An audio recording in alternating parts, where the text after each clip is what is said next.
था कि सर छत में क्या बेंट अप बार यानी जो क्रैंक बार हम देते हैं वो देना ज़रूरी है, इसको देने से क्या फ़ायदा है और बेंट अप बार जो हम देते हैं उसकी कितनी लंबाई होनी चाहिए, कहाँ से क्रैंक बार शुरू करना चाहिए। क्योंकि वो कह रहे थे कि मेरे यहाँ तो क्रैंक बार क्या होता है हमें पता ही नहीं है, हमारे मिस्त्री ठेकेदार हमें कुछ बताता ही नहीं है, वो सीधा सिंपल जो जाल होता है वो बांध के और हमारा छत ढाल दिया।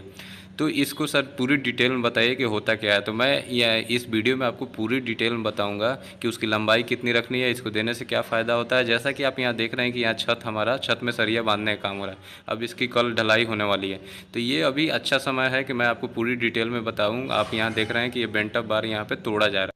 अब देखिए, चाहे आप मकान मालिक हो, इंजीनियर हो या फिर आप मिस्त्री और ठेकेदार हो, आप ये वीडियो पूरा देखिएगा। क्योंकि होता क्या है कि बहुत जगह देखा गया है कि मिस्त्री ठेकेदार को पता होता है सरिया वाले को, लेकिन वो क्या है मकान मालिक को अच्छे से नहीं बताते हैं। वो चाहते हैं कि उनका काम जल्दी खींच जाए, लेबर बच जाए, तो वो ऐसी गलतियाँ कर देते हैं। अगर वो बहुत जगह देखा जाता है कि वो क्रैंक बार यानी जो बेंट अप बार तोड़ते भी हैं, बनाते भी हैं, तो उसका जो तोड़ने का बोला जाता है कि बेंट अप बार आपको 45 डिग्री में देना है, लेकिन वो उसमें गलती कर देते हैं। तो फिर इसको देने से कोई फ़ायदा नहीं है, या फिर उसकी लंबाई जो है लंबाई छोटा बड़ा कर देते हैं।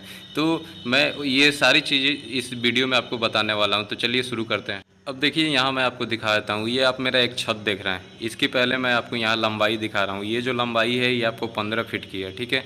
और ऐसे जो ये इसकी चौड़ाई है ये 12 फीट की है, यानी कि 15 बाई 12 की ये कमरा है। अब ये 15 बाई 12 के जो कमरा है इसमें जो हमें छत का जाल जो बांधना है, अब ये आप फार्मूला से निकालेंगे।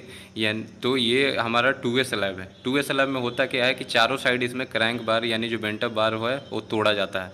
अब मैं यहाँ डिटेल में दिखा देता हूँ। अब देखिए, छत में आप जानते हैं कि एक मेन बार होता है, एक डिस्ट्रीब्यूशन, यानी दो तरह का सरिया होता है। लेकिन 2A स्लैब में जो दोनों सरिया होता है दोनों मेन बार होता है, जैसा आप देख रहे हैं। और ये बीच से सेंटर की दूरी जो इसमें है, आपको एक सरिया से दूसरे सरिया के बीच की जो बॉक्स बन रहा है वो यहाँ पे 5 इंच का रखा गया है, और इसमें 10 mm का सरिया यूज किया गया है, ठीक है। अब बात कर लेते हैं कि क्रैंक बार का।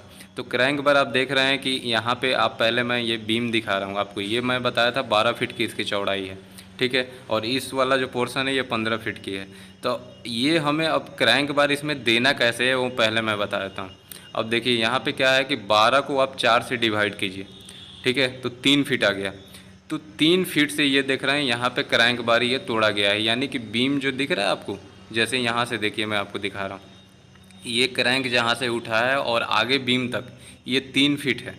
आप यहाँ देख रहे हैं ये क्रैंक बार यहाँ से उठा और ये बीम के ऊपर ऊपर तक पूरा 3 फीट तक जाके उस पर रेस्ट कर रहा है। तो एक क्रैंक बार आप ये देखिए। फिर इसके बाद आप बीच में देख सकते हैं कि वहाँ जगह छोड़ा गया है, वहाँ टॉप एक्स्ट्रा बार दे दिया गया है। फिर उसके बाद दूसरा क्रैंक बार है। तो जो भी आपको क्रैंक बार उठाना है ये सब एक जगह से उठेगा, ऐसा नहीं कि आगे पीछे से आपको नहीं उठाना है, ठीक है। अब दूसरा साइड क्या था कि वो हमारा 15 फीट था, तो 15 को भी आप 4 से डिवाइड कीजिए, ठीक है।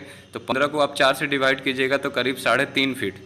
तो उस साइड का जो एरिया है वो आपको 3.5 फीट से क्रैंक बार उठाना है। अब देखिए, एक क्रैंक बार आपको दिख रहा है, उसके बीच में ये गैप छोड़ा गया है। आप देखिए यहाँ पे भी गैप है, ये एक क्रैंक बार है, फिर वो दूसरा है, बीच में ये टॉप एक्स्ट्रा बार आ रहा है। अब दोस्तों बात आ जाती है, आप तो इतना समझ गए कि हमें कहाँ से क्रैंक देना है। अगर मान लीजिए आपका 12 फीट है छत की दूरी, तो आप 4 से डिवाइड कर दे। 16 फीट है तो आप 4 से डिवाइड कर दे, तो 4 फीट से आपको क्रैंक तोड़ना है।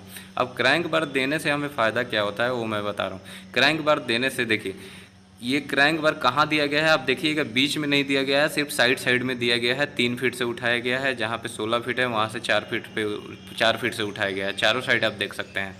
अब क्या होता है ना कि सबसे ज़्यादा जो हमारा 2A स्लैब जो होता है, जो छत में लोड लगता है, तो सबसे ज़्यादा हमारा निगेटिव बेंडिंग मोमेंट कहाँ होता है, हमारे सपोर्ट पे। यानी कि हमारे सपोर्ट जहाँ पे बीम है या साइड साइड में दीवार है वहाँ पे। तो इसलिए वहाँ का जो जाल है ना उसको भारी किया जाता है ताकि वो उसको रेसिस्ट कर सके।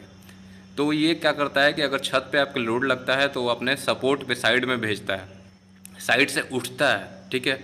तो वो क्या करता है, वहाँ पे आप हैवी मेस देते हैं, वहाँ पे क्रैंक बार देते हैं, तो वो उसको उठने नहीं देता है, यानी बकल नहीं, ऊपर की तरफ उठने नहीं देता है, मुड़ने नहीं देता है। तो वो आसानी से आपके छत में जो क्रैक आने वाला है, या फिर मान लीजिए कि आपका कहीं से अर्थक्वेक वगैरह का फोर्स लगता है कोई भी, तो उसमें क्या होता है कि आपका छत में क्रैक नहीं आएगा, आपके बिल्डिंग में क्रैक नहीं आएगा, और आपका घर मजबूत रहेगा। तो चाहे आप कोई सा भी घर बना रहे हो, ठीक है, आप छोटा घर बना रहे हो 1000 स्क्वायर फीट में, या 2000 या 5000, तो आपको सभी छत में क्रैंक बार देना है, ठीक है। अब क्रैंक बार देखिए जो उठाया गया है, मैं आपको वो बता रहा हूँ, क्रैंक बार जहाँ से तोड़ा गया है वो आपको 45 डिग्री पे